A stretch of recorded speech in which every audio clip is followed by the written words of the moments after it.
안녕하십니까. 논설의 박용현입니다. 한번 상상해 봅니다. 우리에게 독립, 중립성을 갖춘 검찰이 있었다면 12.3 비상계엄 선포 때 어떤 일이 벌어졌을까요? 그날 새벽 검찰은 법집행자로서 누구보다 먼저 계엄의 위헌 불법성을 선언하고 내란죄 현행범들을 체포하러 달려갔을 것입니다. 이것이 너무 비현실적 상상이라면 적어도 계엄이 해제된 뒤에는 내란 피의자 윤석열을 체포했을 것입니다. 그러나 그런 검찰은 없었습니다.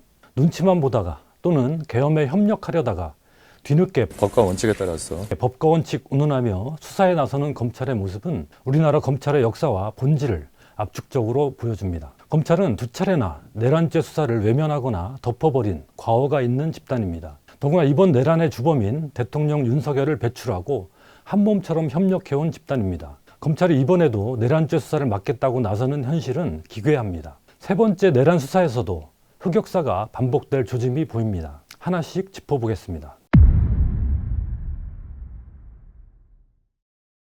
첫 번째 내란죄 수사 대상은 영화 서울의 봄으로 조명된 1979년 12.12 쿠데타와 이듬해 5.18 광주 시민 학살이었습니다. 그 주범인 전두환과 노태우가 대통령 자리에 있을 동안 검찰은 찍소리도 못했습니다. 오히려 군사독재, 포갑적 통치를 검찰권으로 뒷받침하는 시녀였습니다. 김영삼 대통령의 문민정부가 들어선 뒤 1993년 7월 19일 12.12 쿠데타의 피해자인 정승화 전 육군 참모총장 등이 전두환 일당을 내란 목적 살인죄 등으로 검찰에 고소했습니다. 그러나 검찰은 이듬해 10월 29일 전두환 등을 불기소 처분했습니다.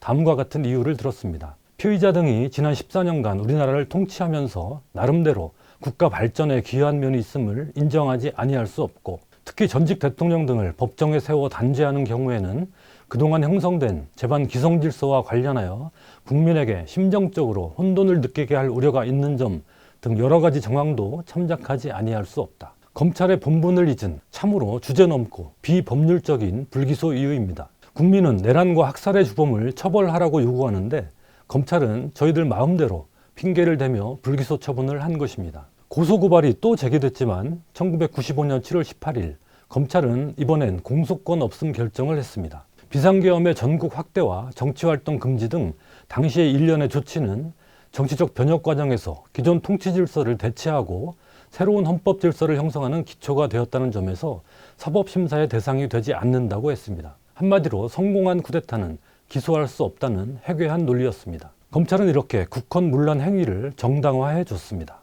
그러나 김영삼 당시 대통령의 재수사 지시가 떨어지자 검찰은 11월 30일 부랴부랴 12.12 및 5.18 특별수사본부를 구성해 재수사에 나섰습니다. 결국 전두환, 노태우는 군사반란, 내란 목적 살인죄 등으로 구속 기소돼 1997년 4월 17일 대법원에서 각각 무기징역과 징역 17년이 확정됐습니다. 군사반란과 내란 책임자들이 단죄된 것은 검찰의 정상적 수사가 아니라 김영삼 당시 대통령의 지시에 떠밀린 뒷북 수사로 이루어진 것입니다. 검찰은 또 한 차례 내란죄 수사를 맡게 됩니다. 30년 가까이 흐른 지난해 일입니다. 이번 수사 대상은 박근혜 전 대통령에 대한 헌법재판소의 탄핵 결정을 앞두고 계엄령 선포 준비를 한 행위였습니다. 이번에는 제대로 수사했을까요? 2017년 2월 조현천 당시 국군 기무사 사령관은 헌재의 탄핵 결정에 대비해 계엄령 문건 작성과 실행 준비에 나섰습니다. 박근혜 탄핵이 결정되면 계엄을 선포하고 군 병력을 동원해 정권을 연장하려 했던 것입니다. 당시 작성된 현 시국 관련 대비 계획을 보면 살벌했던 이번 비상계엄 사태를 그대로 연상시킵니다. 문건에는 국회의 계엄 해제 결의를 막기 위해 반정부 정치활동이나 집회 및 시위에 참여하는 의원들을 집중 검거하고 사법 처리하는 등 현행범으로 처리해 의결 정족수 미달을 유도한다는 내용이 들어 있습니다. 국회의 계엄 해제 의결을 막으려 한 1.23 내란 사태와 똑같습니다. 언론 검열과 요인 체포 계획 등도 판박입니다. 당시 계엄 문건은 서울 광화문 일대와 용산역, 신촌, 대학로, 서울대, 여의도 등을 점령해 집회 시위를 막을 계획도 포함하고 있습니다. 이 문건이 2018년 드러나고 민군 합동수사단은 내란 예비 음모 혐의로 수사에 나섰으나 조현천 전 사령관이 이미 외국에 머물고 있어 처벌할 수 없었습니다. 그는 해외 도피 5년여 만인 2023년 윤석열 정부 시절이죠. 입국했고 검찰이 체포해 재수사에 들어갔습니다. 그러나 검찰은 올해 2월 조 전 사령관의 내란 예비 음모 혐의는 무혐의 처분하고 직권남용 같은 다른 혐의만 적용해 불구속 기소했습니다. 검찰은 장래 발생할 수 있는 상황을 가정하여 계엄령 검토 문건을 작성한 것만으로는 실질적 위험성에 이르렀다고 평가할 수 없다고 이유를 밝혔습니다. 30년 전 전두환 노태우에 대한 불기소 처분 사유처럼 황당하기 그지없습니다. 명백한 내란 예비 음모를 실질적 위험성이 없다고 판단하는 건 검찰만이 할 수 있는 도착적 사고방식입니다. 조전사령관을 고발했던 군인권센터 등이 부당한 무혐의라며 항고했지만 검찰은 지난 8월 22일 거듭 무혐의 처분했습니다. 심지어 바로 지난달 대검찰청은 재항고도 기각했습니다. 검찰은 이렇게 계엄 예비 음모 행위를 처벌하지 않겠다는 최종 결론을 내린 셈입니다. 그리고 검찰은 세 번째 내란죄 수사에서도 헛발질을 했습니다. 첫 번째는 성공한 쿠데타, 두 번째는 쿠데타 예비 음모, 이번에는 이와 달리 실패한 쿠데타가 수사 대상이었습니다. 12월 3일 밤 비상계엄 선포로 시작된 내란 시도는 6시간 만에 실패로 끝났습니다. 이때부터 응징의 시간이었습니다. 쿠데타 성공으로 수사기관이 군부에 장악된 상황도 아니었고 예비 음모에 그치지 않고 내란이 실행됨으로써 윤석열 등은 현행범인 상황이었습니다. 그러나 검찰은 또 국민을 배반했습니다. 신부정 검찰총장은 4일 대검찰청 각 부서와 일선 검찰청에 공문을 보내 검찰 본연의 업무 수행에 차질이 없도록 각별히 유념하고 공직기강을 확립하고 복무 관리를 강화해 주길 바란다고 당부했습니다. 검찰 본연의 업무가 무엇입니까?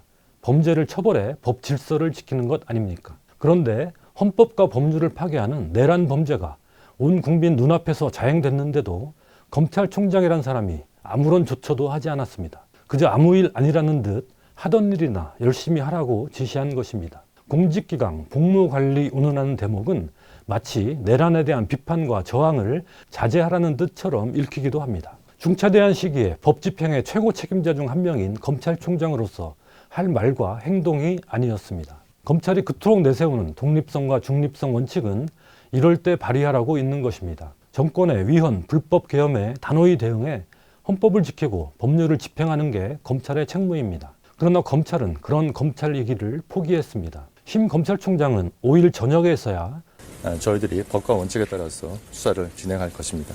특별수사팀을 꾸릴 가능성이 있냐는 질문엔 지금 단계에서 말씀드리기는 어렵고 검찰은 6일에야 특별수사본부를 구성했습니다. 귀중한 이틀의 시간을 허비한 것입니다. 그리고 다시 이틀이 흐른 8일 새벽 김용현 전 국방부 장관이 자진 출석할 때까지 검찰은 출국금지 조처 외엔 한 일이 없습니다. 검찰은 김 전 장관과 조사 일정을 조율 중이었으나 그가 이를 받아들이지 않다가 갑자기 자진 출석했다고 설명합니다. 내란죄 현행범을 상대로 조사 일정을 협의했다는 것부터가 한가하기 이를 데 없습니다. 그 사이 김용현 전 장관은 휴대전화를 바꾸고 텔레그램 계정을 탈퇴했다가 재가입하는 등 증거인멸을 했습니다. 또 내란 실행의 핵심을 담당한 방첩사령부에서는 서류 파기 등 증거인멸이 이루어졌습니다. 또 경찰이 앞서 7일 방첩사 압수수색 영장을 검찰에 신청했는데 검찰이 이를 뭉개고 있다가 9일에야 직접 압수수색에 나섰습니다. 또 이틀의 증거인멸 시간을 준 것입니다.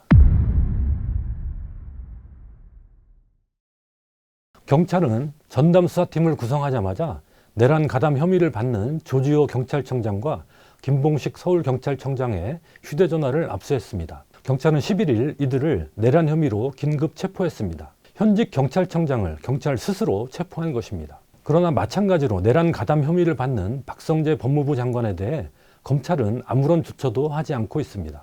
류혁 법무부 감찰관은 계엄이 선포된 3일 밤 박성재 장관이 소집한 계엄 관련 법무부 회의에 참석할 수 없다며 사직서를 제출했습니다. 심우정 검찰총장 또한 3일 밤 긴급 검찰 간부 회의를 열었습니다. 검찰 간부 중 아무도 류혁 감찰관처럼 저항하지 않았습니다. 누구보다 법을 잘 아는 검찰 지휘부가 이번 비상계엄의 위헌, 불법성을 몰랐을까요? 몰랐다면 무능에 책임지고 모두 사퇴해야 합니다. 알고도 따랐다면 내란 방조 혐의에서 자유롭지 못합니다. 그러나 검찰은 절대 제 식구를 건드리지 않습니다. 제 식구 감싸기라는 유구한 전통입니다. 이번에도 박성재 장관이나 검찰 지휘부의 내란 가담 방조 혐의 수사는 물론이고 검찰 출신인 윤석열에 대한 수사까지 매섭게 하리라 기대하기 어려운 이유입니다. 검찰의 내란죄 봐주기 흑역사는 아직 끝나지 않았습니다. 무엇보다 검찰은 윤석열 정권 내내 윤석열, 김건희 발 아래 엎드려 있었습니다. 온 국민이 동영상으로 지켜본 김건희 명품백 수수,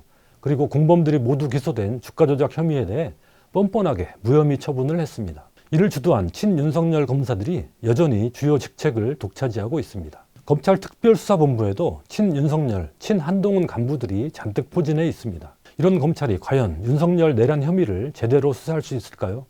수사할 자격이나 있을까요?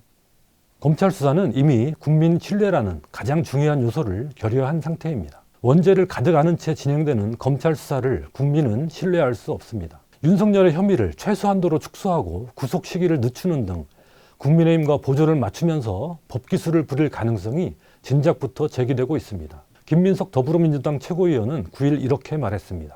검찰의 윤석열 한동훈 라인이 내란 사건 축소, 윤석열 구속, 검찰 수사권 회복, 검찰 정권 창출 후 윤석열 사면 등의 목표하에 시나리오 수사 기획을 시작했다고 봅니다.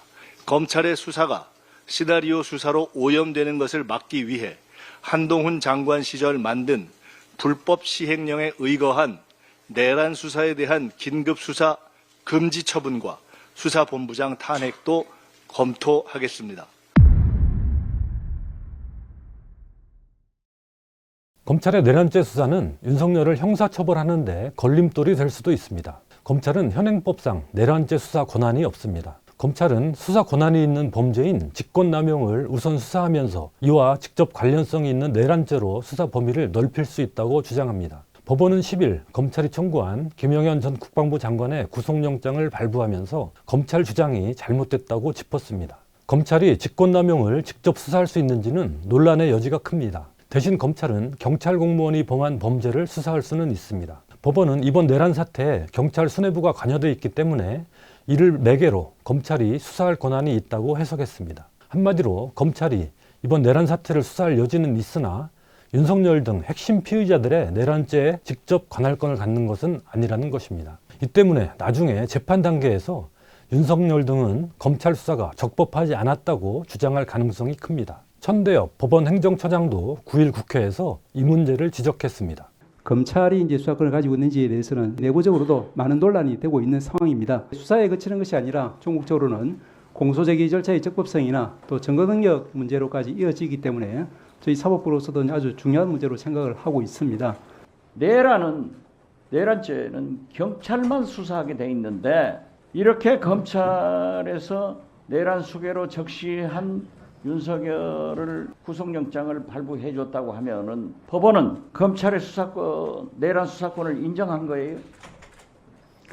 그 부분에 대해서는 그렇지는 않다고 볼 수는 있습니다. 검찰이 수사를 주도하는 것은 나중에 윤석열 등을 처벌하는 데 법적 걸림돌이 될 수 있습니다. 기소 자체가 무효가 될 수도 있고 검찰이 수사 과정에서 확보한 증거들이 재판에서 무용지물이 될 수도 있습니다. 따라서 내란죄 수사 권한을 확실히 갖고 있는 경찰이 중심이 돼야 합니다. 경찰은 11일 대통령실에 대한 압수수색에도 나섰습니다. 앞으로 수사 과정에서 검찰은 영장 청구 등의 절차를 통해 경찰과 협력하면 됩니다. 무엇보다 지금 검찰이 할 일은 과거에 대한 처절한 반성입니다. 김건희 기소부터 해야 합니다. 윤석열 내란죄에 대해선 수사 아닌 기소 단계를 철저히 준비하는 것이 우선입니다.